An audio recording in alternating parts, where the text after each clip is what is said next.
Good afternoon. The House Education Finance Committee will come to order. Today, we are going to be focusing on sort of the broad topic of school safety and security.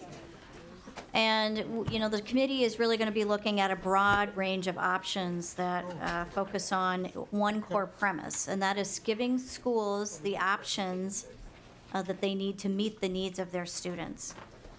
The measures moving forward that we're going to talk about today, and probably others in the future, are to be informed by various stakeholders with our students' best interests at heart. And those stakeholders are broad and encompassing our school boards, administrators, teachers, parents, the community at large, and we are anxious to hear from all of you on this important topic. I don't believe that the solution is a single program or a single line item of funding, but we're going to rely on a variety of complementary provisions to include, but not be limited to, supporting the needs of our students and upgrading our facilities. So with that, before we turn to, we're gonna offer a couple of bills and hear quick testimony on those that will kind of set the stage, I think, for some of the rest of the testimony that we'll hear today. But first, we need to take care of a little housekeeping and move the minutes from our last meeting. Representative Krisha, have you had a chance to review the minutes? Madam Chair, I've read the minutes, and I will move the minutes. All right, so Representative Krisha moves adoption of the March 1st minutes. Any questions? All right, seeing none, all in favor, please say aye. Aye. Any opposed? All right, minutes are approved. Thank you, Representative Krisha. All right, so first, we've kind of got bills that are not quite in the same topic area, but we had two days of really, I think, terrific testimony on mental health needs of our students in our schools and what programs we have available and where we maybe still are needing to improve or increase access last week. And so, Representative Anselmo, I wanted to lead off today by hearing your bill, and it has to do with suicide prevention. And this is kind of keys off of sort of legislation already in law with regards to teachers having some training and professional development on that. So, Representative Anselmo, why don't you go ahead and introduce yourself, and if you want to move your bill, we will be laying it over for possible inclusion in an omnibus bill. Thank you, Madam Chair. My name is Dario Anselmo, and I'm going to be introducing Bill House File 3167, which is a suicide prevention training bill. As some of you know, my interest in mental health goes back 25 years. My father suffered from and survived bipolar illness, and our family had to deal with it for all of his life, and it was a challenge. I served on the Mental Health Association board, was a president of the Bipolar Support Alliance, and worked with a number of mental health organizations across the state, including NAMI, which we'll get to later, and SAVE, which deals with suicide prevention and education. I'm happy to finally get to do a bill on mental health and education, which are two areas of interest and passion. I'll go through a couple talking points quickly, and then I'm going to introduce someone to kind of go through the details of the bill as quickly as possible. Suicide, as many people know, is the second leading cause of death for people between the ages of 10 and 17. It's awful, it's tragic. A number of youth have mental illness and persistent mental illnesses, and the schools are really a place that we need to identify these things and find a way to seek treatment. In this case, we're looking to sort of find a way to fund a program we've already sort of initiated with Cognito, and we'll talk more about that. This is something that's personal for many people in our community. A family, close friends of ours, lost their son to depression and suicide. And it's something that if it would have been picked up in some way, maybe there could have been a different outcome, and we're hoping for others that will be the case. This may not be enough, but it's a good start, and I'm hoping that there's more that we can do in later sessions. With that, I'll introduce Sue Aberholden, who's been a tireless advocate for mental health in this community the committee is familiar with, and she is the head of NAMI and has been an inspiration to me and others. So I'm going to turn you over to Sue. Thank you. Welcome, Ms. Aberholden. Thank you, Madam Chair. Member Sue Aberholden, Executive Director of NAMI. 2 years ago, NAMI Minnesota began offering a free program to high school students called Ending the Silence. and it was developed by our national office. And it's a one-hour class that's taught by our staff and a young adult living with a mental illness who's doing well. And in the presentation, the students learn about signs and symptoms of mental illnesses, recovery, coping strategies, how to help friends, how to reduce stigma, and other important topics. And we reached over 3,400 students just last year. And what we found is that nearly every time that we present the program, a student comes forward who is worried about a friend or even themselves. And we've heard afterwards that many students actually go to teachers. And because of those responses, we did advocate for the bill in 2016 to require teachers to have continuing education on suicide prevention. We wanted to make sure that they knew what to do if a student approached them. The bill passed, and it did include wording that the education be evidence-based, so there's actually research on its effectiveness. Since it's only a one-hour class, the options are actually limited. One of the classes is called QPR, Question, Persuade, and Refer, and it provides, basic information about suicide prevention. But it's hard for schools to actually organize all the teachers to attend that 1 hour. And we've provided the QPR free to schools. We did 42 just in the last 2.5 months, and it is pretty intensive for our staff to go out throughout the state.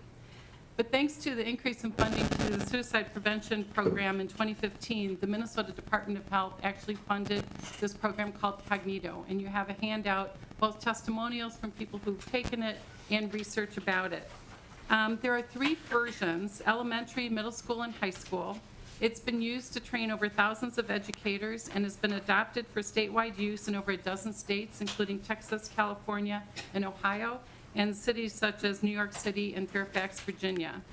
The Cognito at Risk for Educators is a 1-hour online interactive gatekeeper training that prepares high school teachers and other school personnel to identify, approach, and refer students who are exhibiting signs of psychological distress, such as depression, anxiety, substance use disorder, and suicidal ideation. The scenario-driven programs were developed with mental health experts and educators to address common, relevant, and realistic challenges for students at each grade level. In full disclosure, the Department of Health grant was actually funded through NAMI for us to get it out to the schools, and it's proven to be very successful. There are currently 30 school districts, and over 1,000 teachers have received the training.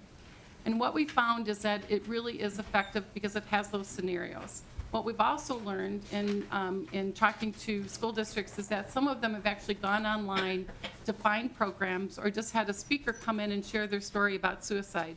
That is not an effective way to teach teachers on how to respond to suicidal ideation. We want it to be evidence-based practices. So you can take this online training. You can fund it for every school in Minnesota. Every teacher can take it. Because it's online, they don't have to come together at one point. They can take it when it's convenient for them. The scenarios help them with real-life situations, which is much better than even the QPR training that we provide. And because we would fund it statewide, they, of course, have brought their costs way down in order to do that. We think this is a really easy and effective way to make sure that the teachers in the state of Minnesota know how to identify and help students. And we'd appreciate your support. All right, thank you, Ms. Aberholden. Any questions for Representative Anselmo or for the witness, Ms. Aberholden? Representative Thiessen. Thank you, Madam Chair. So how much money what's their profit margin on this? Ms. Aberholden? Madam Chair, Representative Thiessen, I actually don't know. I just know that it's a lot cheaper doing it if you do the whole state, but I can find that out. Representative Thiessen. Representative Anselmo. Thank you, Madam Chair. I can tell you the total amount of money being spent is $273,000, and that works out to about $44 per student. So I'm guessing it's not a big profit margin. Per school. Per school. For school. Per school. Yeah. Representative Thiessen. Well, I'm talking obviously about the profit margin for Cognito, not for the schools. And they're owned by the Blackstone Group, a huge private hedge fund. You're familiar with that? Ms. Aberholden or Representative Anselmo? Madam Chair, Representative Thiessen, what we looked at is whether it's on the SAMHSA's registry of best practices, because there are, again, so many types of suicide trainings that have not been tested, and this one has. Representative Thiessen. Thank you, Madam Chair. Well, the research I looked at online showed that they did some of their own testing, but there's been no independent, at least as of June 2017, there's been no independent testing of whether it's effective or not. Do you have something different than that? Madam Ms. Chair, Representative Aberholden. Thiessen, we know it's listed on SAMHSA's registry, which is what we go to look for, especially around suicide, to look for suicide training that's effective. Madam Chair, Thiessen. are there others listed on SAMHSA's registry? Madam Ms. Chair, Aberholden. Representative Thiessen, yes, there are, including QPR, but there's not many that are 1 hour. Many of them are greater, like Safe Talk is a 3-hour, Assist is a 2-day. There's not many suicide prevention trainings that are 1 hour, which is what we require in statute. Representative Thiessen. Madam Chair, we require in statute where? Ms. Para. Madam Chair, Representative Thiessen, Section 122A 187, which lists the teacher licensure renewal requirements. Subdivision 6 requires teachers with Tier 3 or 4 licenses to have at least 1 hour of suicide prevention best practices training. Madam Chair, and that's every 5 years? Ms. Para. Madam Chair, Representative Thiessen, for Tier 3, under current law where these tiers have not gone into effect, yes, it's 5-year licenses. Once Tier 3 and 4 go into effect, the Tier 3 teachers are on 3-year terms and 4 are on 5-year terms.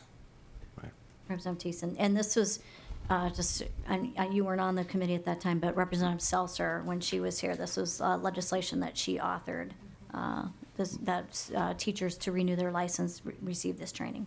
Madam Chair, but not choosing a particular company. I just don't know that I'm sure we have, but that we've actually named a for-profit company to provide the training in legislation. I don't know, and I don't know if nonpartisan has any reference to that. We'll have to ask for a look into that, and we'll get back to you. Other questions? Comments? If not, Representative Anselmo, do you have any closing comments? Thank you, Madam Chair and committee. I appreciate the questions and the detail and what we need to do to make sure that we're getting the best value for the state. I can tell you that training like this is important, and we probably need to do a lot more. The after effects to a suicide in a family, a community, a school, and others is devastating. Thank you for your time. We would appreciate inclusion in the budget, if so. All right, thank you. And with that, Representative Anselmo renews his motion that the House File 3167 be laid over for possible inclusion in an omnibus bill or further action at a later time. Thank you very much, Representative Anselmo. All right, and now,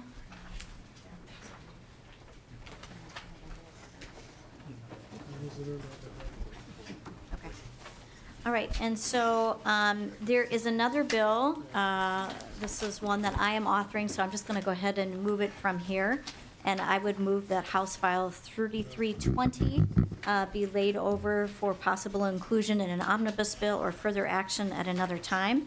The premise of this bill would allow long-term facilities maintenance revenues to be used for school safety upgrades and improvements.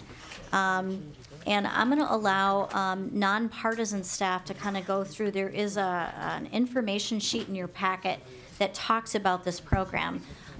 And just for members to be refreshed, this is a program that was actually initiated as part of the budget bill that was passed in 2015. So it was made available to all schools, and it's being phased in. It is a local levy plus an equalization or state money component to it. And so I thought it would be helpful just to have Mr. Strom or Ms. Adrians or our nonpartisan staff kind of go through what this program does, so we have that baseline of knowledge for the bill. So, Mr. Strom. Thank you, Madam Chair, committee members. There's 2 documents in the same packet with the bill and the bill summary. The first is a 3-page sheet oriented portrait style that says long-term facilities maintenance revenue at the top. And the second is a district-by-district printout showing the revenue under that program divided into the aid and levy components for last year, which was fiscal year 17, this year fiscal year 18, and the estimated levels for next year, fiscal year 19. As the chair said, the long-term facilities maintenance revenue was created by the 2015 legislature, first effective for fiscal year 2017. It took 4 separate programs and combined those programs into essentially one program with a new formula-driven part that applied to nearly all the school districts in the state. The two main programs that were combined into it, health and safety revenue, has existed since 1990, and that program was not a per-pupil program, but rather allowed school districts to correct facility safety and health-related deficiencies with their buildings, but it was a very project-specific program. It was on a rolling 3-year basis, and there was a lot of consternation about how the funding for that changed for districts each year. The second part of the program combined in was the Alternative Facilities Revenue Program, and that program applied to the 25 largest school districts in the state and allowed those districts to do whatever amount of deferred maintenance revenue without voter approval that they needed to do through board action. So when these programs were rolled together then, the long-term facilities maintenance revenue created a per pupil minimum. You can see those amounts in the second paragraph, $193 per pupil for fiscal year 2017, $292 per pupil for fiscal year 18, and $380 per pupil for fiscal year 2019. If you turn to the third page of that explanatory sheet, you can see the chart that shows the alternative facility districts that in fiscal year 16, the year prior to this program's creation, that they were on average spending about $572 on these categories of revenue, while the other districts in the state were spending about $313. And then you can see over time in fiscal year 17 that the other districts gained a bit. Fiscal year 18 came up pretty substantially, and then in fiscal year 19, another substantial increase for all the rest of the districts in the state. Long-term facilities maintenance revenue is currently for deferred maintenance style activities, essentially like-for-like replacement of building deficiencies. It doesn't allow new construction, and it doesn't allow substantial remodeling. The changes proposed in Representative Loon's bill would allow those two activities to occur as long as they're related to school safety needs. That's primarily the biggest change that's in House File 3320. A couple other words about the program. It's about 3/4 levy and 1/4 aid, perhaps a little more than that.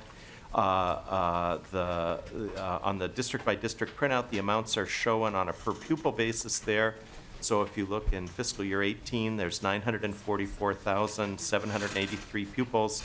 The average revenue is $444 per pupil unit. The levy share, $356, and the aid share, $88. And then you can see the proposed estimated levels under the current formulas for fiscal year 19 as well. So, Madam Chair, the fiscal 19 is the last year of the phase-in, and so for years fiscal 20 and forward, it's expected that the revenue will look much similar to fiscal year 19 than the growth that occurred over the last couple of years. All right, thank you, Mr. Strom. Any questions for Mr. Strom or for myself? And I believe some of the testifiers might want to address this as well, but I just wanted to get the bill out there so people understood what it was. I'm just going to lay it over for today. We're obviously not taking any action, but as I prefaced the beginning of the hearing with my remarks, I think this is one idea for how we could help give our schools flexibility to do safety improvements to their school as they see that they may need to or would like to do, and a stream of funding that they currently have that they could now use for this purpose if this was to be approved. Representative Scott. Thank you, Madam Chair. I just want to thank you for bringing this forward. I have met with my school superintendent on the school safety issue, and this is one of the items that they brought up as a real solution to helping the facilities get up to speed for school safety. So thank you. Thank you. Representative Thiessen. Thank you, Madam Chair. So could you, Mr. Strom, just go over what the money is used for currently? So kind of what would be, I don't know if we're putting more money into this or not, but what would be lost, or if we put it into school safety as opposed to whatever else is used for? Madam Mr. Chair, Strong. Representative Thiessen, on the second page of the 3-page handout, there's a list of the qualifying revenue purposes toward the bottom of that page, and it may be used for deferred maintenance projects. Those are often roofing projects, window projects, tuck pointing, all those kinds of things tend to fall under the term deferred maintenance. Facility accessibility, this is a much smaller category. Many of the school districts have been making facility accessibility changes over time, and so there's less of those. And then certain health and safety repairs for things like removing asbestos and those kinds of things are in that category as well. But it's primarily now the deferred maintenance projects, and with the standard that's essentially like for like. That is, that when you replace something, you should put down relatively the same materials that were in use before. So those are the activities that are currently that districts are currently spending the long-term facilities maintenance revenue on. And Madam Chair, Representative Thiessen. do we know from this, maybe this is for Mr. Strong too, but do we know from the school districts whether the current, have they been concerned about the level of current funding for just these programs? I mean, is there more need already than there is than the dollars? Yeah, Mr. Strong? Madam Chair, Representative Thiessen, let me back up one more step as well. Oftentimes, school districts will hold a bond issue for renovation purposes. And for nearly all districts, the bond issue requires voter approval. But sometimes districts with a great number of deferred maintenance projects will do those through a bond issue. So I'd say the short answer is districts can always find, generally speaking, more deferred maintenance items than is covered by this formula. And sometimes we'll see, particularly with some of the suburban school districts, that they'll go for a bond issue simply for deferred maintenance projects in their buildings. Representative Thiessen. Okay. Other questions?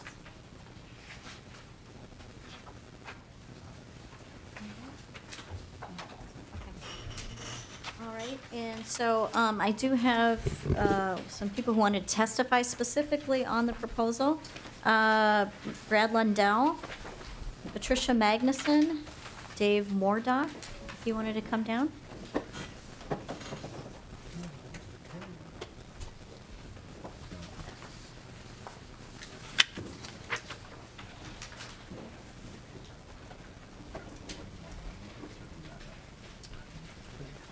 It looks like you're increasing the long-term facility utilization rates, but that discusses right there. Welcome. Madam Chair, members of the committee, Brad Lundell here today on behalf of Schools for Equity and Education. I think Representative Thiessen kind of hit at some of the concerns that we have with House File 3320.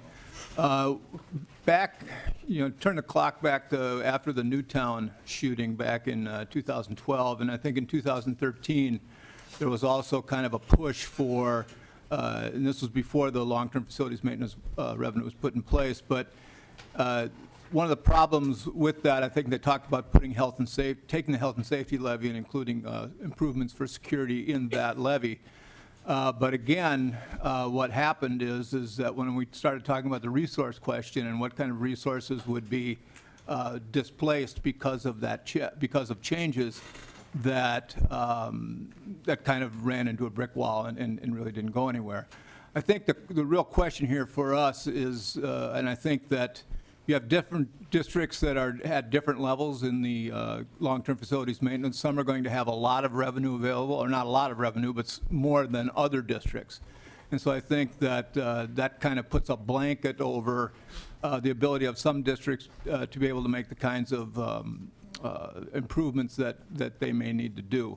I think putting the charters in is warranted. I think that, charters have many of the same challenges, and I think doing that, we certainly think that that's appropriate. But the resource question, I think, for the aggregate resource question for all school districts in the state, I think really needs to be addressed here. And how you do that, if you would take this and put this into a different, a separate fund that would be facilities related, but would run kind of with the same equalizing factors, but you would have the safety and then differentiate that from the long-term facilities maintenance.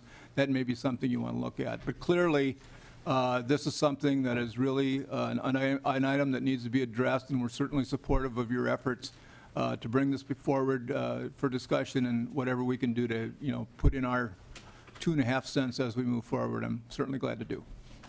Thank you, Mr. Lundell.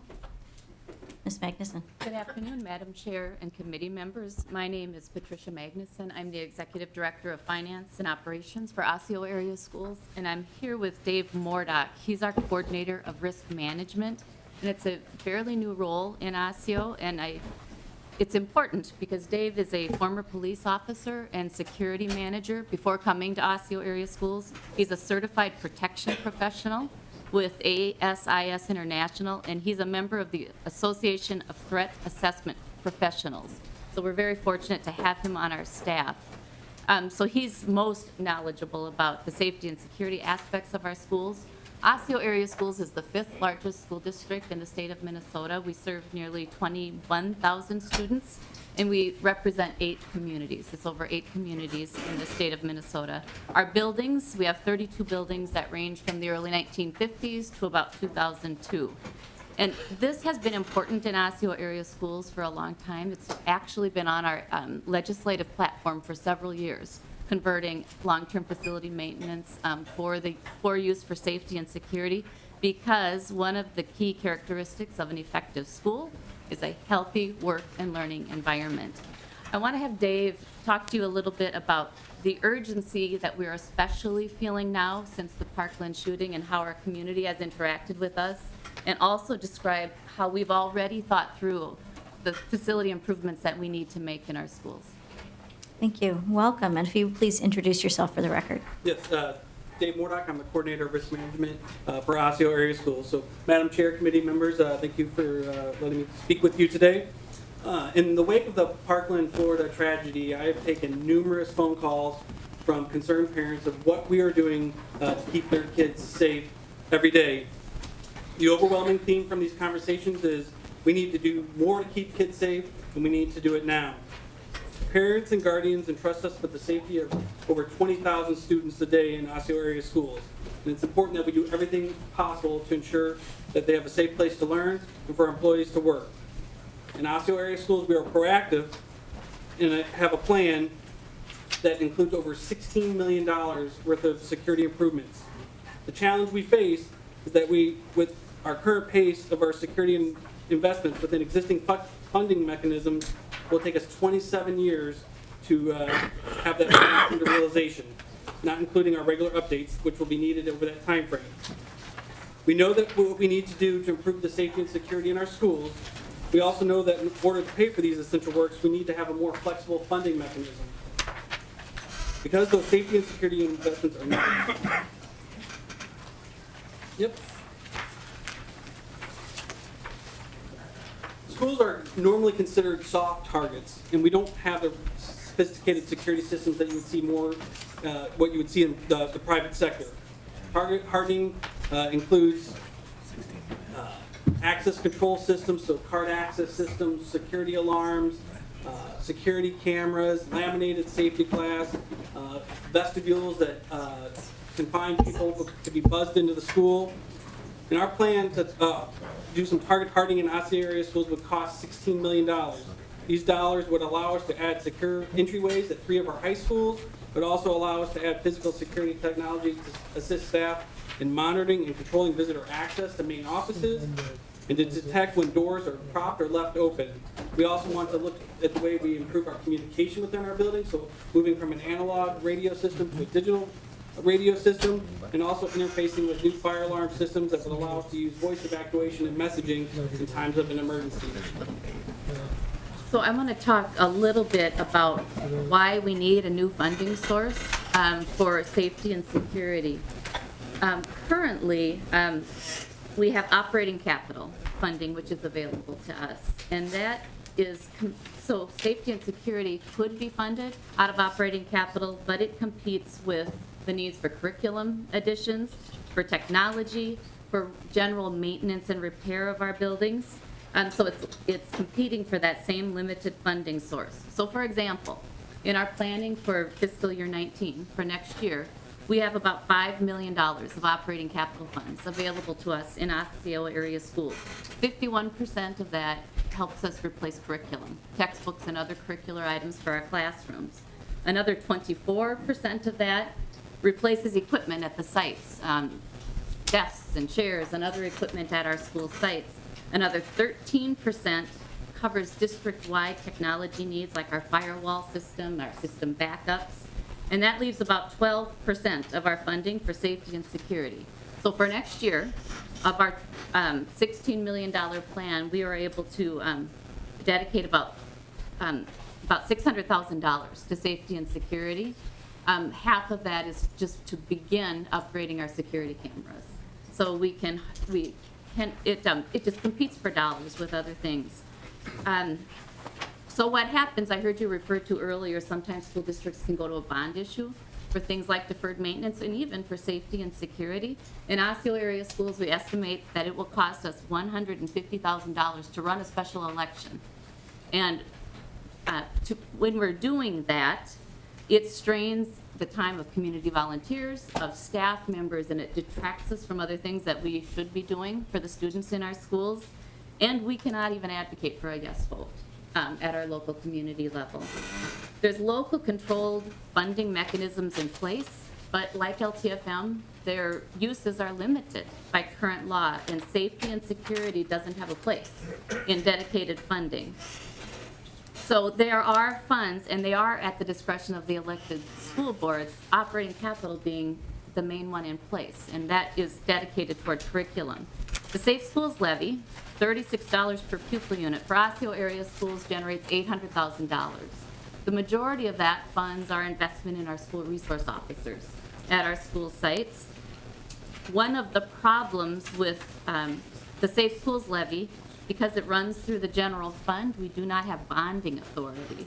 And investments like $16 million, you'd want to fund over time, over the lifetime of the investment. And that's how we invest school improvements.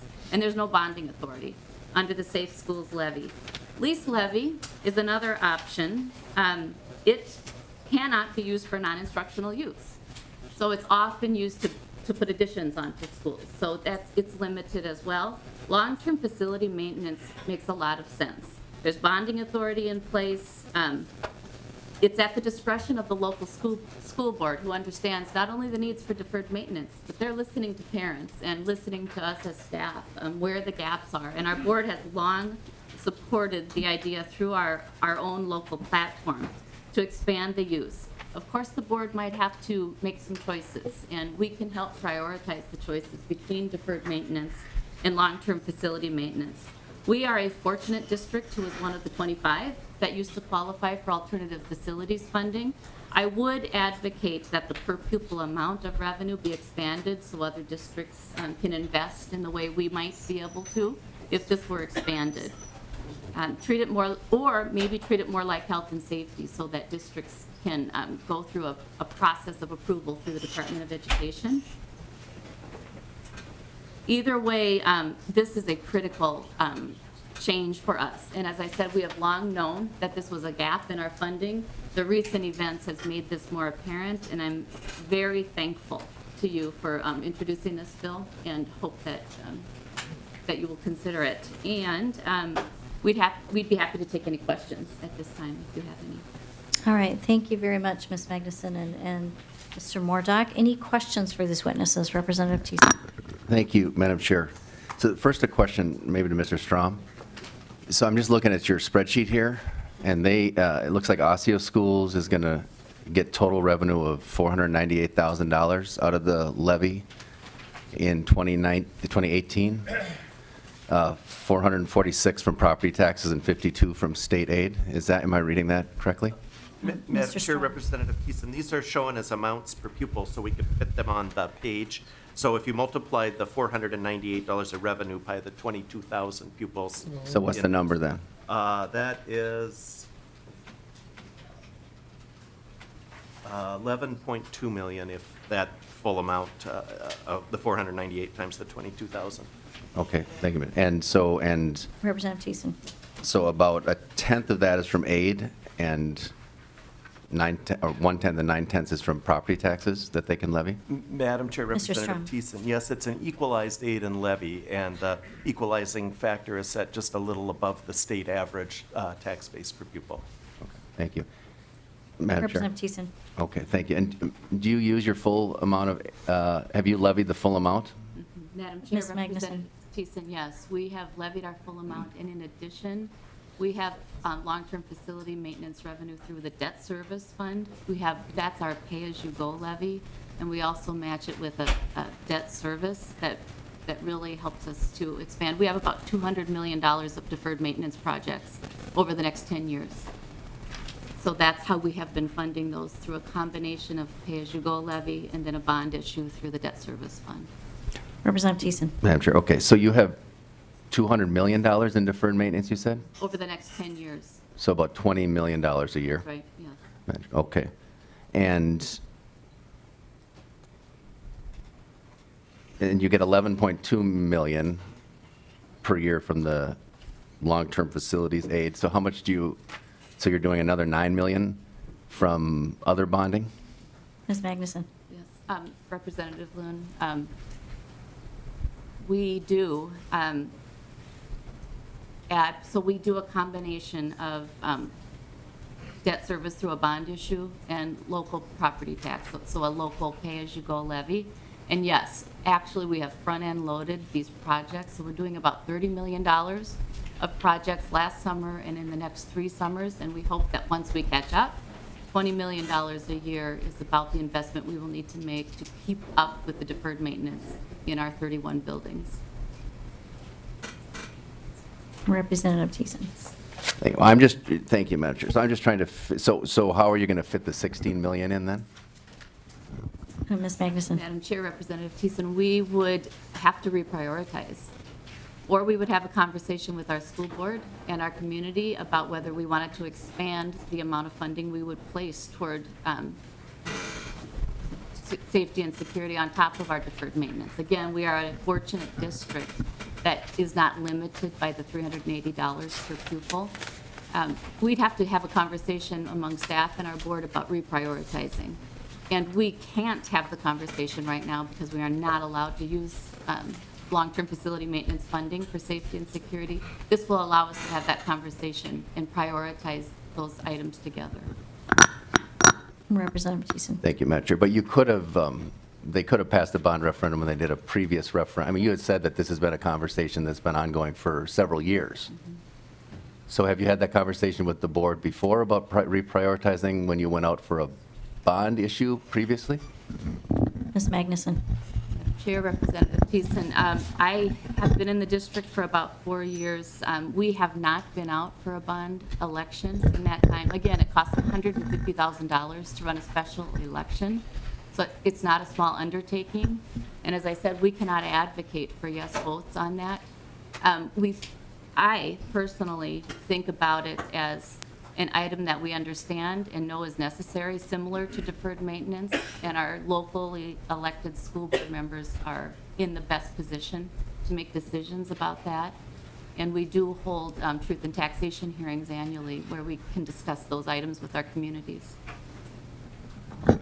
And Madam Chair, just one clarifying question. Are we putting any more money into aid for this?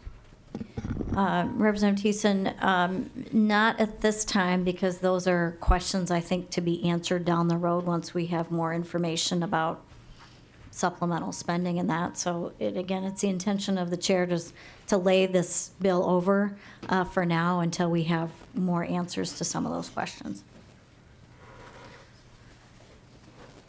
Other questions for the testifiers? Not seeing any. Thank you very much for being here. We really appreciate it, and thanks for the information, Mr. Mordock. I think that's very helpful for all of us. All right, other questions on the bill? If not, I will lay it over, and then we're going to hear from a number of testifiers on school safety, starting with the Department of Public Safety on a grant program that goes to train school resource officers and do other things. All right, if not, I will renew my motion that House File 3320 be laid over for possible inclusion in an omnibus bill or further action at a later time. And with that, I'd like to call down the Minnesota School Safety Center. From the Department of Public Safety, we have Deputy Director Kevin Reed and School Safety Director Randy Johnson. Gentlemen, thank you so much for being here with us today.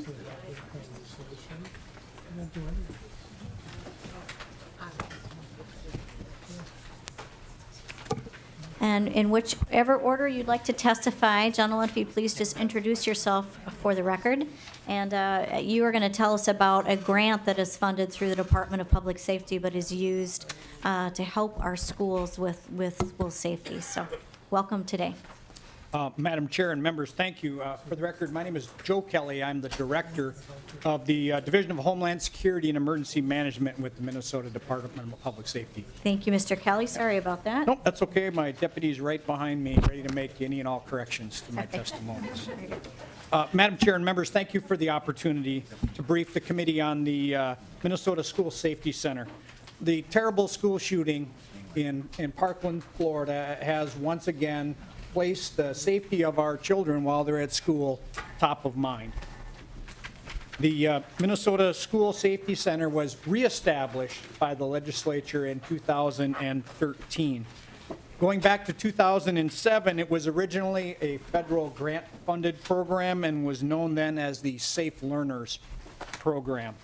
The mission of the School Safety Center, simply stated, which Mr. Johnson will elaborate in more detail on, is to help local Minnesota schools provide a safe and secure environment for students, families, teachers, staff, and visitors. We serve Minnesota's K-12 public, private, charter, and tribal schools, and we strive to help them be better prepared to effectively respond to incidents at their schools and to quickly recover from its effects. While the center works very closely with the Minnesota Department of Education, it is a program of the Minnesota Department of Public Safety. And Madam Chair, before I turn it over to Mr. Johnson, I would like to clarify something. Our program is funded by the general fund for staff that provide services to the schools that Mr. Johnson is going to talk about. We do not have a grant program to local schools for them to contract, if you will, for those services. Madam Chair and members, I yield to my colleague, Mr. Randy Johnson. Mr. Johnson. Thank you. Madam Chair and members, for the record, my name is Randy Johnson. I'm the Director of Training and School Safety Center for Homeland Security and Emergency Management, Department of Public Safety. It's a mouthful.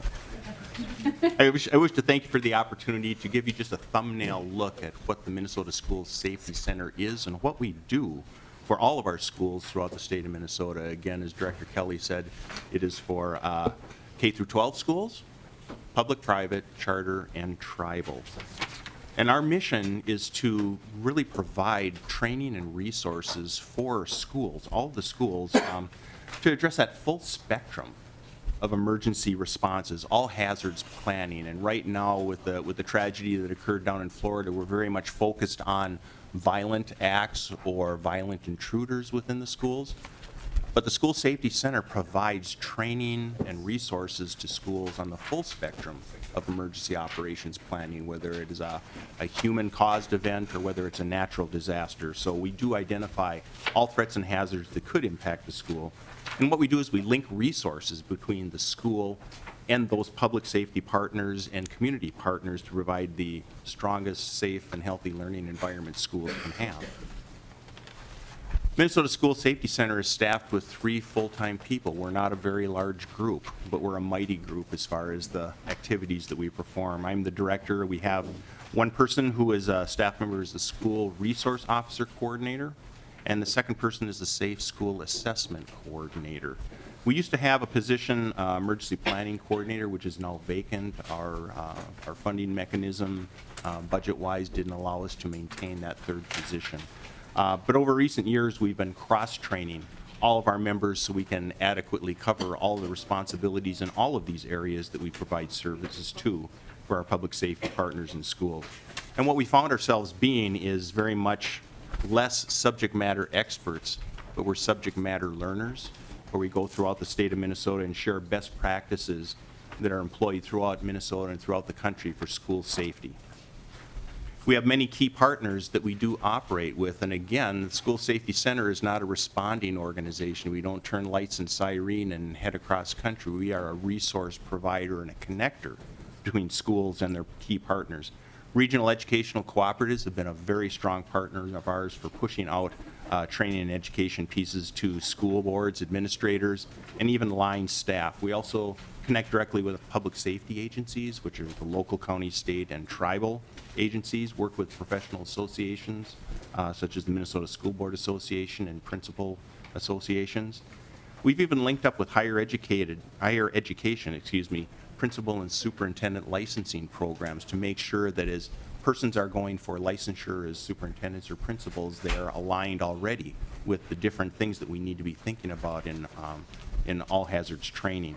State agencies, again, they're listed, I won't go through them, but strong partners with Department of Health, Department of Ed especially, Public Safety with Office of Communications, State Fire Marshal, Bureau of Criminal Apprehension, Minnesota State Patrol for transportation student issues, and also the Office of Justice programs along with our federal partners. I have a list here of some of the courses and training topics that we do share with our schools and with our public safety partners, and you can see it covers a wide range of activities, and we're continually adding, updating, and changing course curriculum to incorporate best practices and the best learning that we have from events that are occurring throughout the country. And we do many times customize these trainings to the audience that we are making the delivery to, whether it is school administrators, line staff, public safety, or other community partners.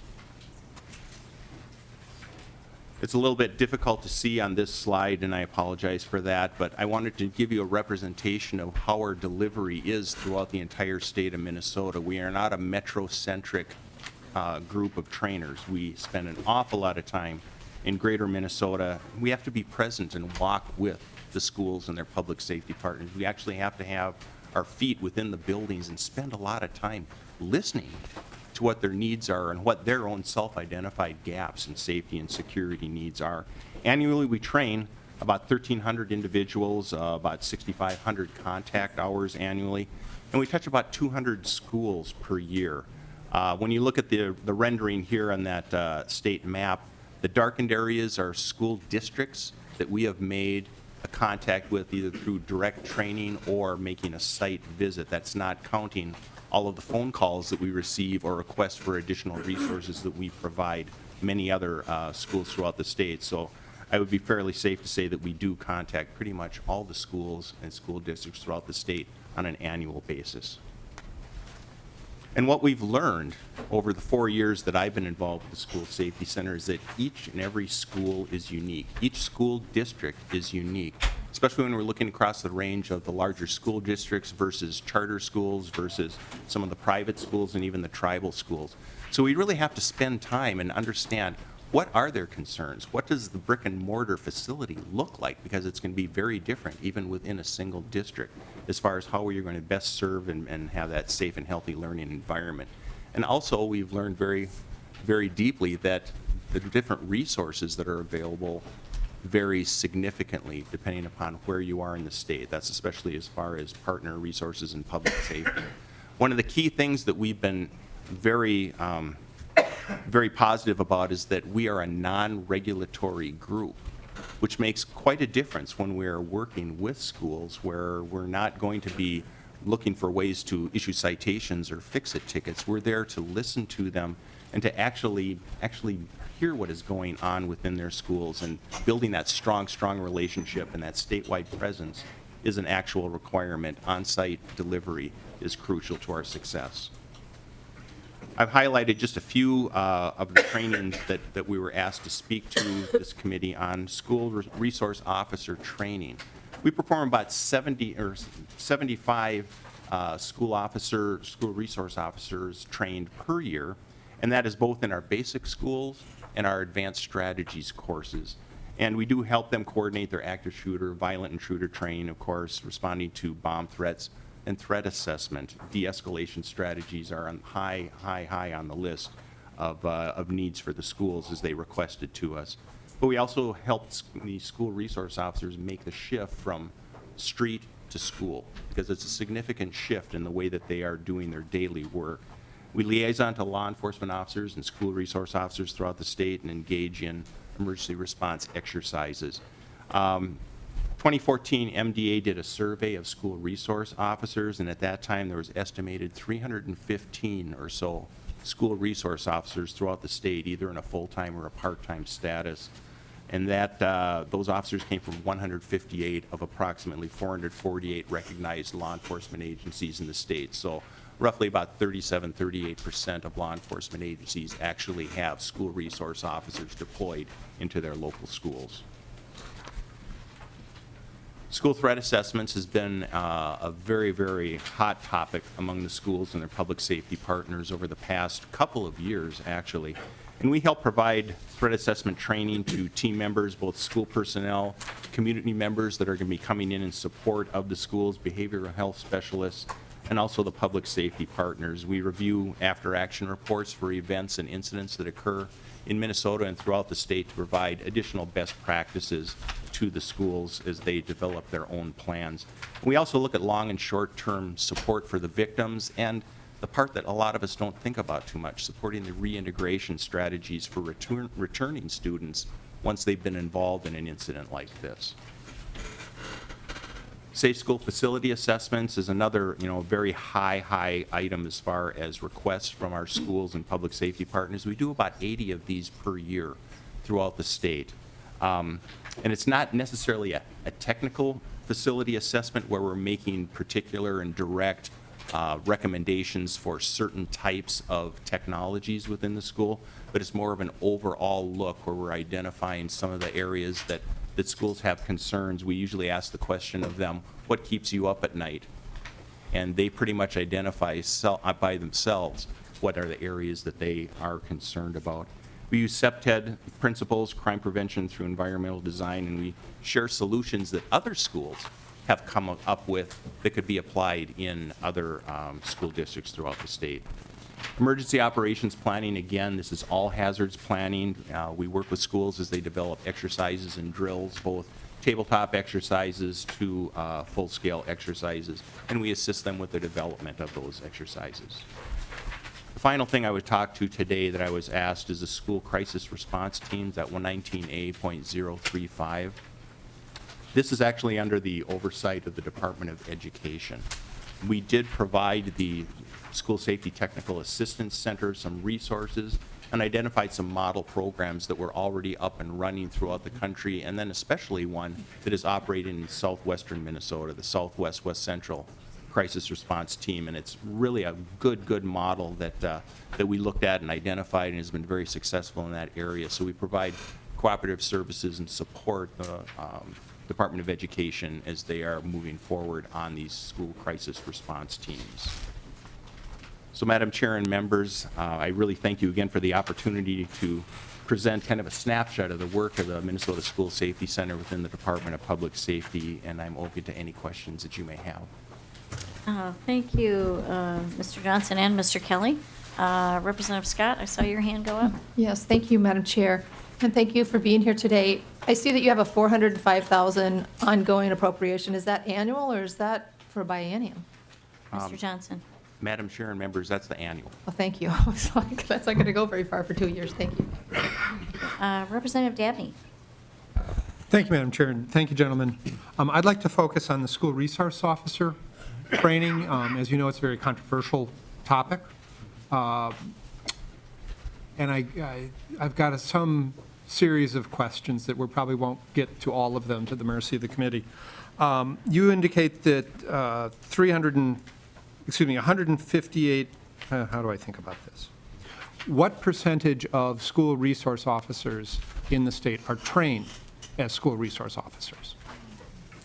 Mr. Johnson. Madam Chair and members, I don't have that off the top of my head, how many were trained specifically through the Minnesota School Safety Center. There are other organizations that train school resource officers, such as NASRO, National Association of School Resource Officers. They have a program that is similar to ours, but I can't give you a number off the top of my head how many precisely within the state are trained by either of our organizations. Representative Dabney. Thank you, Madam Chair. Okay. Are there any standards for training in statute? Any standards for selection of school resource officers any assurance the community has that the officer assigned to the school is trained in the appropriate choice? Because the cop who may be great, pulling me over for speeding may not be the one to best deal with my teenager. So what assurances do we have that the right people are being chosen and trained, and what standards do we have in statute around that in Minnesota?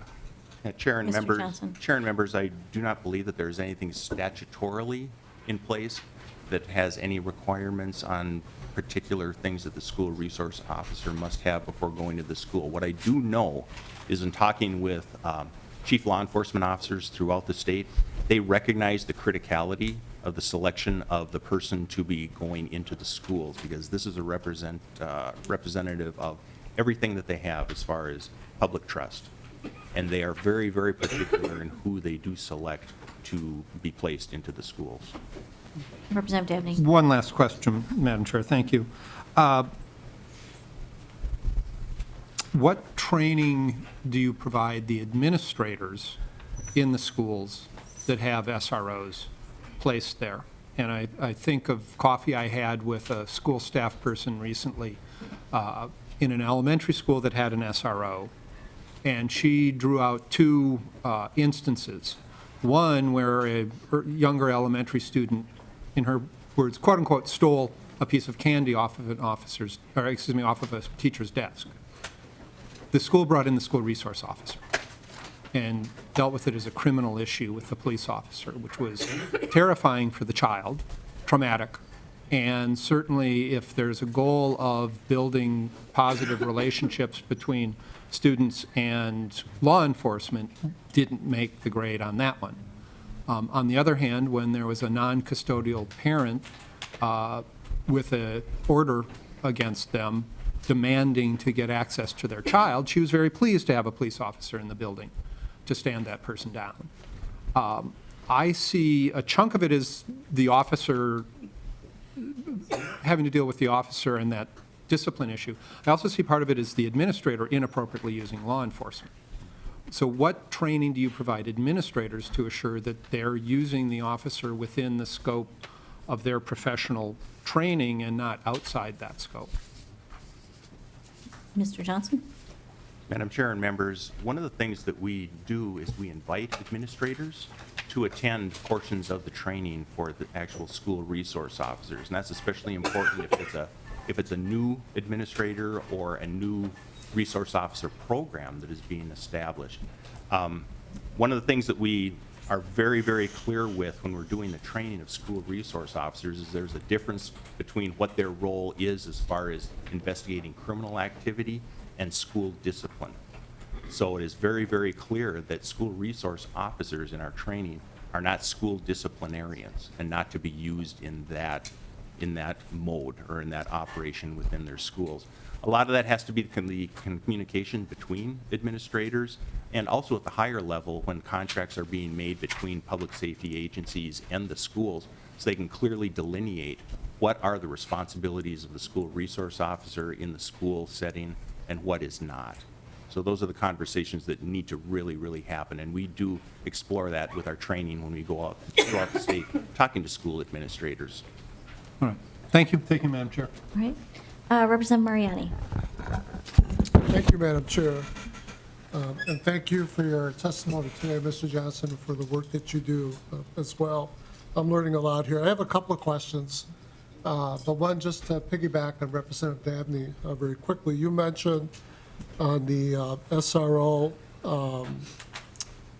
training, and of course, there are no state statutes that provide standards. I do know that. So I think you're correct about that. You did mention reference to, I imagine, professional national standards might be the wrong word, but some professional rubric that some officers may have access to. Can you speak a little bit to your knowledge about whether any of that involves training around racial implicit bias? Mr. Johnson? Yeah, Madam Chair and members, we do bring those parts and pieces into the training courses, both at the basic level and at the advanced strategies level. We're always looking for current things that are happening within the school environment that will make school resource officers sensitive to the community that they serve, and especially with young people in the schools. Representative Mariani? Madam Chair, Mr. Johnson, that's really important to do, and it sounds like you share in that sentiment as well. I want to talk a little bit about prevention, my language, prevention versus intervention or response. So I'm looking at the school response, crisis response team, one with the reference to 119A.035 in your slide, where there's mention of public behavioral health partners. I take it that really has to do with access to those professionals within a response framework. And what I'm really interested in is just some quick thoughts from you in terms of a proactive prevention focused framework. So earlier when you talked about safe school facility assessments, you shared that one of the sort of basic interactions with schools is to just ask schools, what's keeping you up at night, I think is what you said. I'm wondering whether, I wonder if you could share with us, when you ask that question, how often, if at all, does the answer to that fall in the prevention side as opposed to the response side to that? And let me be really specific. Are you hearing from schools that one of the things that keeps us up at night are perhaps not having the best relationships with our students, perhaps not deploying the best behavioral health professionals to be able to interact with our students in a different way? Mr. Johnson? Yeah, Madam Chair, members, that is part of our conversation, and it does come up frequently. And we talk about many times that sometimes technologies aren't going to be that one panacea or going to be that, for, I hate to say this, that magic bullet. We don't want to talk about things like that. But we also recognize that relationships are critical. Relationships are critical whether it's a school resource officer and students. Relationships are critical between the school resource officers and staff members. Relationships are critical in having that one adult voice, that one adult relationship one-on-one with kids within that school, and building that culture within the school of safety and being able to really communicate and have that strong bonding with other persons within the community. And that is one thing that we talk about quite a bit within the schools. It's not just technology pieces such as video and hardening vestibules and that type of thing, but it's the actual relationship building within the school environment is most important.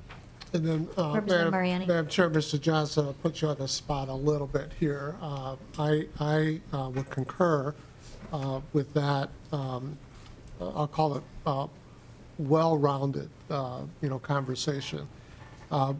What's your general sense, so this is to put you on the spot a little bit question, what's your general sense about our collective ability to properly resource that reality, that ability to build those kinds of human interactions? You don't have to quantify it, but can we do better? Can we do way better? Do we need to do better in that arena? Mr. Johnson? Well, Madam Chair and members, this is my own opinion to a degree. Absolutely, we can always do better. This is very, very intentional work, and it takes huge effort. And I see that throughout the state when we are working with schools, whether they're the little teeny tiny private school up in the far northwestern corner of the state, St. Vincent, with 35 kids in the school, all the way down to the very, very large districts, such as the largest one in Okehennepin. That is a focus of the work that they are doing. And it does play into that 360-degree approach to dealing with school safety for all persons within the community and within the school community. Thank you. Madam Chair, thank you. Thank you, Mr. Johnson. Thank you. Representative Jurgens? Thank you, Madam Chair. Mr. Johnson, I want to take you back to the school threat assessment slide. I'm interested to know, you mentioned school personnel and public safety partners. What other components would make a successful threat assessment team? Representative Johnson. Or Mr. Johnson, excuse me. Demoted you.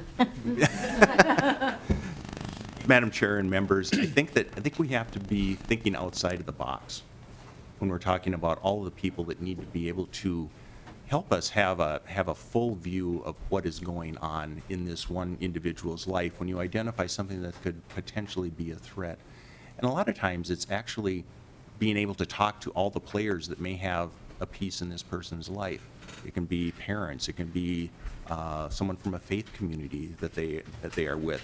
We talk to friends, we talk to school teachers, we talk to all the supplemental staff within the schools, because sometimes they're the ones that have the closest relationship and a read on what is going on in somebody's life. The custodial staff, the food service workers, the coaches, these are very, very important persons that we need to grab these little pieces to get that 360-degree view rather than just what I see through my lens. I need to see through somebody else's lens. And when we're teaching, we do this. I need to see through this lens too. Someone's got to tell me because I'm blind to it. I did not see that myself. So we really have to, gather in all the professionals and all the persons that may have had some sort of a touch in a person's life to be able to actually have some sort of a 360-degree look at what is going on. Representative Jurgens. I'm glad to hear that, because it sounds like it's going to be different in every situation is going to be a little bit different. There is no one size fits all. So let me give you an example then of a student who is expelled for disciplinary reasons. What is the best way to handle that situation? If the student is expelled, then the school is, more hands-off. So is there a handoff then to other individuals, other people within this threat assessment team then? How would that be handled in a perfect scenario? Mr. Johnson. Madam Chair and members, that's kind of on the MDE side, the education side, as far as how they handle internally with the policies and procedures that they have in place. Our role is going to be more in the gathering of information and helping them discern what they are going to be doing as the next step, both short-term and long-term, for those persons that may have been a target or a victim in that type of a threat, and also maintaining that same steady, strong focus on the person that made the threat, because we're going to need to be helping that student also. But that is kind of under the purview and the direction of the school officials. Representative Jurgens. Because I guess what I was getting at is outside of the school. So that student is no longer in that school, but he or she may be the future threat. So is there, is law enforcement brought in, or mental health professionals, or, some of these other people, parents and faith organizations that you mentioned, would they then be, in a perfect world, they would be brought in to keep an eye on this person, so to speak? Mr. Johnson. Yeah, Madam Chair and members, that is correct, because there is some cascading downstream work that will be necessary, as a person is still within the community. And that allows that group together to come up with the best solutions possible for that individual. Okay, thank you. Thank you. Representative Slocum? Okay. Representative Moran? Oh, I was going to. Oh, I'm sorry. Go ahead. I'm sorry, Madam Chair. I had said, oh, no, I don't need to. I'll tell you what they do when you have someone expelled, is the principals in the area have a trade kind of deal where they call up the principal who owes them, and they say, will you take this kid? As far as services, very minimal, if any. And there's a trade, they trade up. So somebody takes the kid with minimal services, but they do know why the kid is transferred, but the kid is basically transferred to a different school. Now, sometimes there is an expulsion where the kid is expelled from that school district, okay? But then the principals call the adjoining school district. Sometimes the superintendents need to, and they do a trade-up.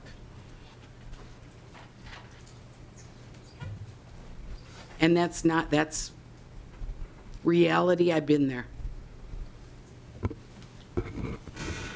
Representative Moran. Thank you, Madam Chair. So, excuse me if I ask a question about something that you've testified on already. So the Minnesota School Safety Center was established in 2013, so you've probably been up and going since at least 2014.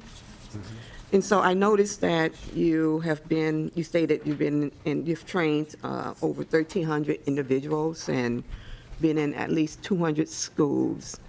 And you have 3 staff. You have 3. And so I'm trying to get a better picture on how you do what you do, to have been in so many schools, to train so many individuals. Mr. Johnson. Yeah, Madam Chair and members, those numbers are annually. We're really busy. The grass does not grow beneath our feet. But we're very energized in our work because it is so exceptionally rewarding to work with the schools and their public safety partners and see the great work that they're doing. We stay extremely busy. Some of the school districts we will go into, say a facility assessment, and we may be with them to walk through one school, and then we do it almost on a train-the-trainer basis, so that they become the force multiplier to look at other schools with the team that we have trained. So yeah, we are very busy. Right now, I'm looking into the future as far as the requests over the past several weeks, and we are already booking out into May, our facility assessments and training. Representative Moran. Madam Chair, so that was my thought process. You use a trainer model to do the work that you do. So I have another question. So you stated that you was a subject matter learner. What do you mean by that? Mr. Johnson. Madam Chair and members, we're surprised sometime with the workarounds that schools have developed to address some of their specific needs. And being a subject matter learner means that we are learning from school districts and being able to share some of the best practices that they've developed and make application to similar needs in other schools throughout the state of Minnesota. Madam Chair. Representative Moran. Okay. So you talk a little bit about what you have learned. I've heard you state over how important relationships are. Recognizing that every school, every district may be different. You have 3 staff, and you're using a trainer model. And like you, I too believe that relationships are really, really important. And it's important to realize that school by school may be different and the needs may look differently or maybe similar. And so I was just wondering, and I like the concept that you say you're blind to what you don't see or what you don't know, right? And so as you are going into different schools across the state, and I think what I'm hearing you saying is schools kind of like come up with the solutions themselves. You hear what they may be saying, and then you help them see how to facilitate those solutions. Is that kind of correct? Mr. Johnson. Yeah, Madam Chair and members, what I'm trying to impart on you is when we are involved in like a school assessment or training, many times they self-identify what some of the main issues are that keep them up at night. Sometimes they don't. Sometimes when we're doing a facility assessment or a training, we are that fresh set of eyes that comes through. It's kind of like in your own home, you have that stack of magazines that sits on the end table, and you really don't even see it after a while because it's just there all the time. And we have that fresh set of eyes that comes in and say, why don't you tell me about this, or how this is working for you, or why are you using this procedure, this protocol? Why do you have this particular technology in place? And we learn very quickly from them, and they realize quickly whether or not it's a true benefit or there's a best practice that they should be following. that has changed since they've implemented their current process. One last Representative question, I Ryan. think, Madam Chair. So in looking at relationships, and I was just thinking, you know, often enough in urban schools and maybe so in rural and suburban too, but you have a large population and we want to keep our schools safe. You know, and often enough, we're not really proactive. We don't have that lens of how to be proactive or how to serve diverse groups of young people.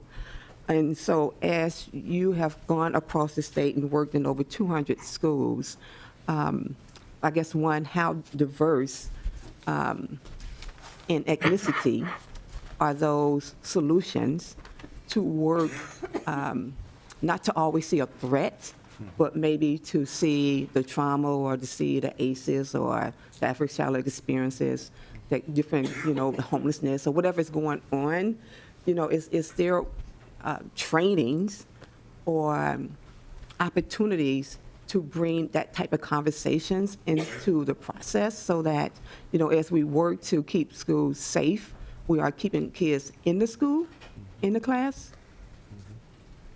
So is there types of trainings that you do around that process? Mr. Johnson? Yeah, Madam Chair and members, a lot of the trainings that we do address those types of issues, and especially in the areas of communication and really understanding where people are within their community. I think I was a little bit surprised in some of my early days of traveling throughout the state and seeing the diversity even in greater Minnesota communities, and making sure that we are addressing those issues and supporting the schools in those endeavors, especially when we're dealing with some of the issues that we are with emergency management and planning. It's important to keep your eye on some of the populations that sometimes we are blind to. Representative Stanstead? Thank you, Madam Chair. Thank you very much for this report. Just in the sake of full disclosure, I'm a public school educator. So this, you know, is a very, very important issue to me as it is to all of us. I'm just curious, you're in over 200 schools in the state of Minnesota. That's not every school district. Is there a particular type of training, a baseline fundamental training that you're advocating for students and school personnel? I know that the training that they still, you know, use in my district is probably pretty obsolete. There's I'm sure some evidence of best practices that would, you know, challenge what my district is doing. And on your slide here, I'm not really sure. It's very small print, and I can't decide if my district is represented or not. So I'm just wondering, you know, is there a training? I've heard of different programs. Is there one that you find to be extremely solid and you advocate for? Or does yours have an acronym, for instance, that you might be hint, hint. No, I'm not sure if you're behind the ALICE program in particular, but that's one that I'm curious about. Mr. Johnson? Madam Chair and members, you're talking about responding to a violent intruder type of an event?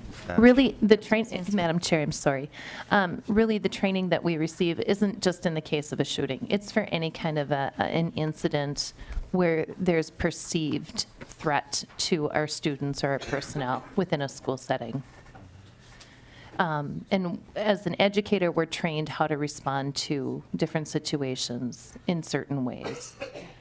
And I'm just wondering if there's an overarching baseline standard that you advocate for, whether it's one of your own or if there's a program out there that you can say, you can't predict the specifics of any given situation, but these are some fundamentals that we should all be prepared for. Mr. Johnson. Yeah, Madam Chair and members, I think what we're talking about is the overarching theme or idea of response training. So that's effective drills, effective large muscle movements, evacuations, shelter in place, these types of pieces. We do cover that in our overall emergency operations planning courses, but then we drill down to the specific courses to touch upon specific tactical, if I can use that term, responses that we do recommend. ALICE training is, one of the programs that's nationally portrayed. And some schools are going along with that training. Other schools are saying it's not so much to what our community is really wanting to do, and we help them develop plans that they would see would fit within their own community needs. Thank you very much. Thank you. Thank you. Representative Scott. Thank you, Madam Chair. I do have another question, and that's regarding a ratio of school resource officers. Is there a ratio per student that the industry thinks, or that you folks think is a good number, or is it per square footage of the school itself? Because I know down in Parkland, there was a pretty big campus, and they had one person only. So if you could address that issue, I'd appreciate it. Mr. Johnson. Yeah, Madam Chair and members, I'm not aware of any ratio or standard, for square footage or numbers of student population for school resource officers. It's kind of the attorney answer. It depends. Maybe a larger ratio as you get down to the elementary level students. It may be a higher ratio if you're dealing with the middle school and the high school. But I'm not aware of any standard. No. Okay, thank you. Thank you. All right, other question, Representative Erickson. Thank you, Madam Chair. Mr. Johnson, what data do you collect to help you understand the needs in our districts? Do the SROs send anything to the safety center in the form of kinds of incidents or behaviors that may bring on certain reactions in our schools? When it comes to the responsibility of the SRO. Do you collect any data, or will you start doing that now so that we can have a better base of how things transact in our schools? Mr. Johnson. Madam Chair and members, we don't collect that kind of data as far as spreadsheets, that type of thing, but we do respond to what the concerns and needs are. Either it comes through the public safety agency, the school resource officer, but mostly it comes through the schools. We're contacted by administrators, and they say we're seeing an uptick in this, or we believe that we need to have some additional training in this area, as we were conversing with staff members and that type of conversation, and that's normally how it's brought to us. So, Madam Chair. Representative Erickson. Thank you, Madam Chair. So do you and the Department of Education share any, do they send you any alerts or anything about behaviors that may be occurring, because they get a lot of data on student behavior? Mr. Johnson.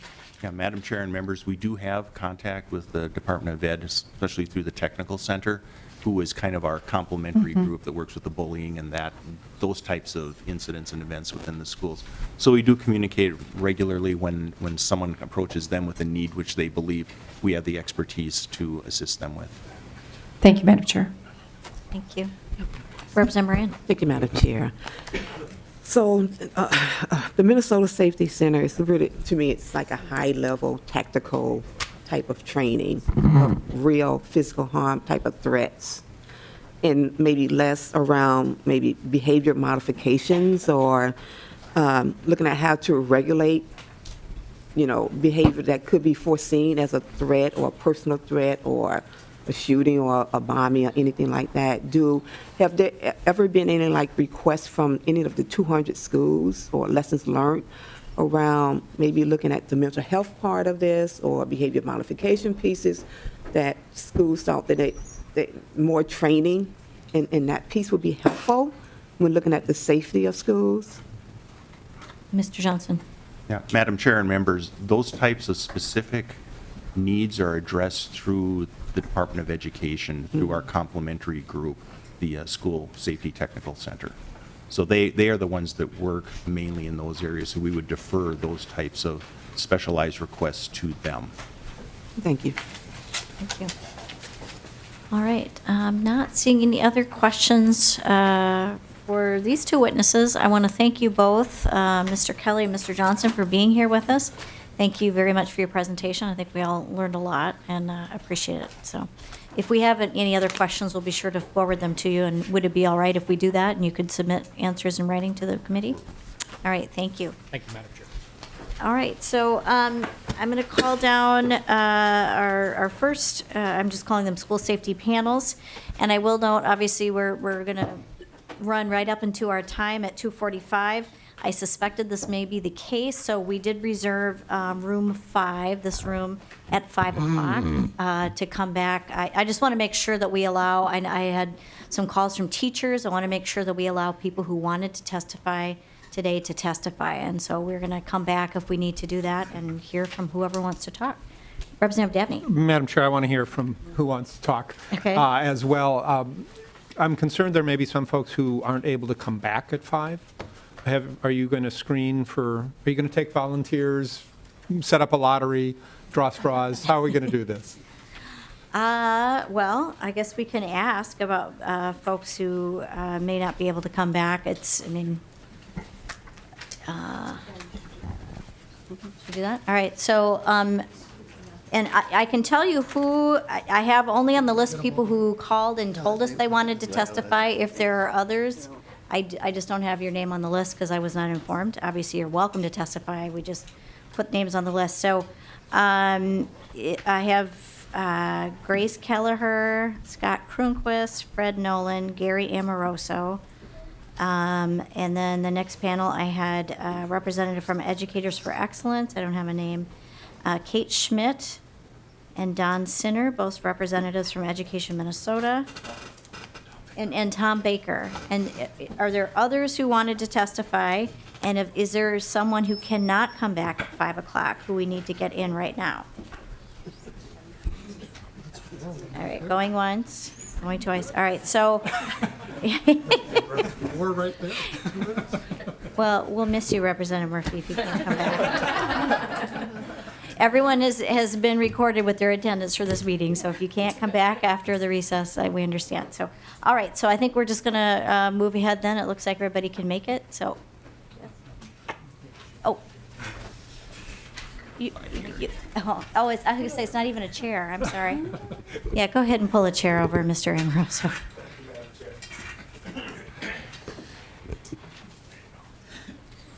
All right, thank you all for being here. And I know I had met with most of you probably and asked you in advance of, well, just opening up the topic to provide your feedback and your suggestions to all of us on what we could do to help schools improve safety. So with that, please, whatever order you want to go in, just introduce yourselves and we welcome your comments.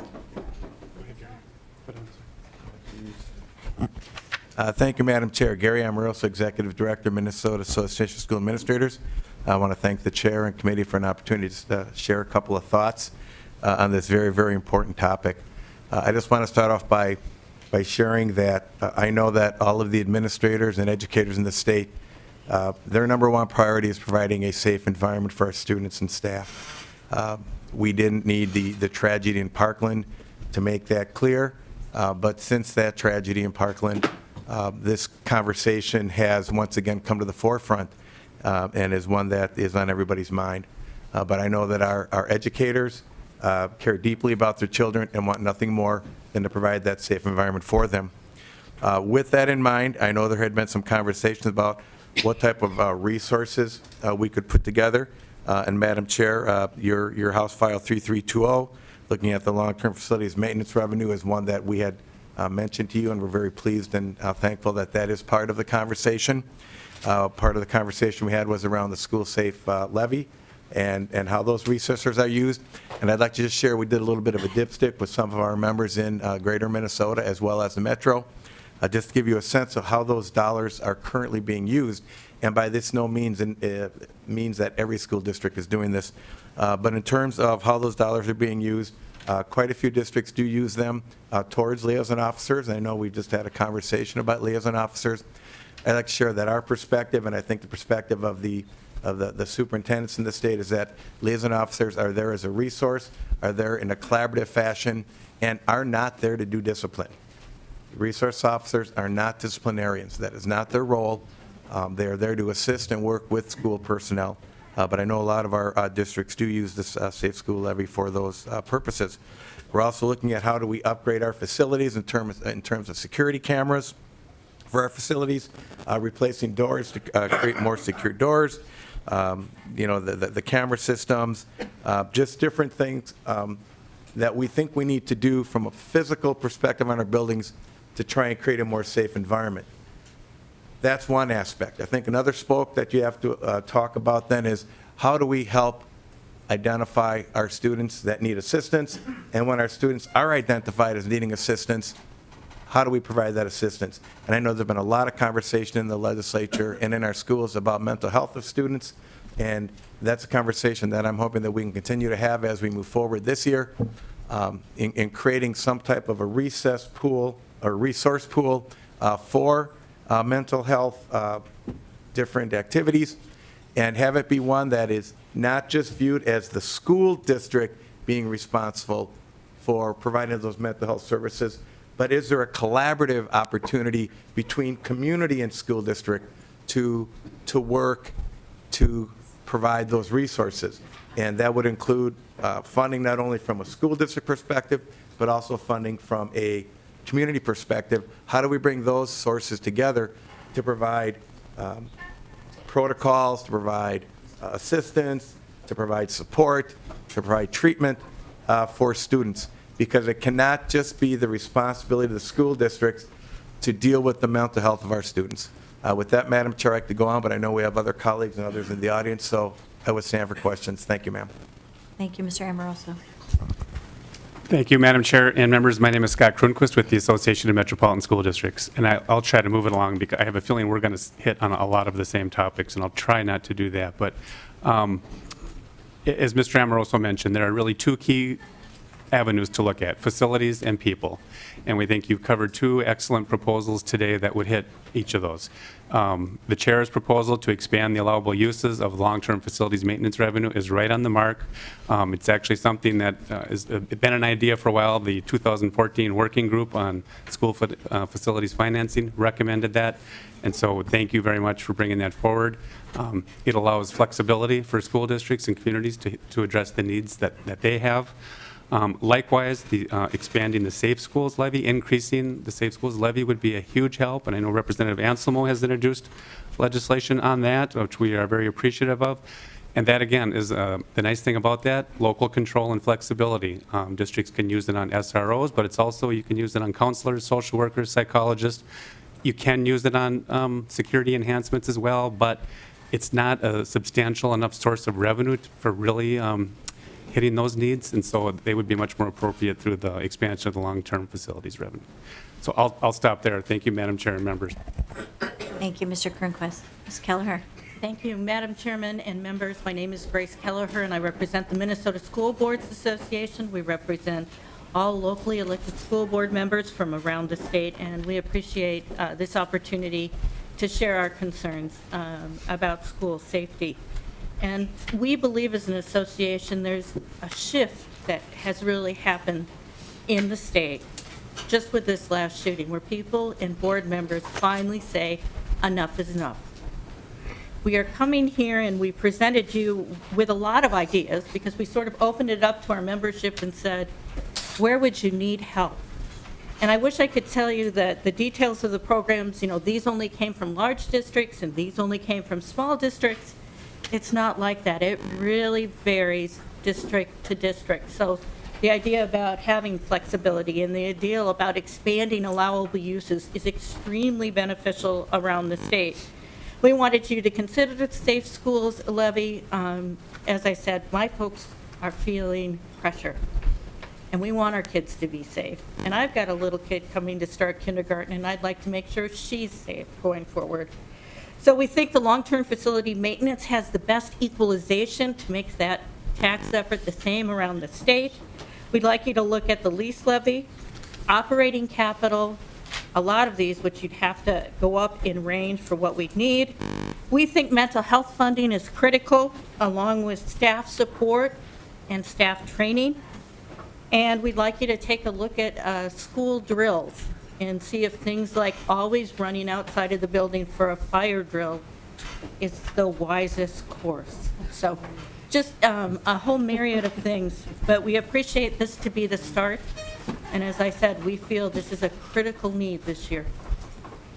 Thank you very much, Ms. Keller. And I appreciate all of you, before we turn to you, Mr. Nolan, with some very specific suggestions. And so just so you know, just a reminder, the bill that I brought to the committee today and we laid down, I consider that just sort of a baseline of what I hope will become a school safety package. So, and all of those other ideas, I hope other members will bring their ideas to the table too, so we can be very comprehensive in our approach. Mr. Nolan. Yes, I'm Fred Nolan, the Executive Director of the Minnesota Rural Education Association, representing 224 rural school districts across the state. I echo what my colleagues would say. Really appreciate you, Madam Chair, bringing this bill forward and the committee's attention. This has dominated the conversation among our school leaders, both in meetings outstate and here at the Capitol. We do represent the districts that are capped at $380 per pupil for long-term facility maintenance. And Mr. Strom presented you this chart where you can see up to 2019, the funding for our district slowly increased and then it's just kind of flattening out. So not only would we ask that you use possibly use them for improvements for safety, but continue the increase, which was recommended by the 2014 Facility Working Group. Another option that they had was recommendation number 4, which was to use the lease levy for school improvements. That would be another avenue, so you wouldn't compete long-term projects versus school safety, but give schools really 2 funding mechanisms. We would like you to look at that. We also recognize that the school safety levy for having staff relate to kids, having been systematically do that and proactively do that, as well as having other staff to support that, is inadequate.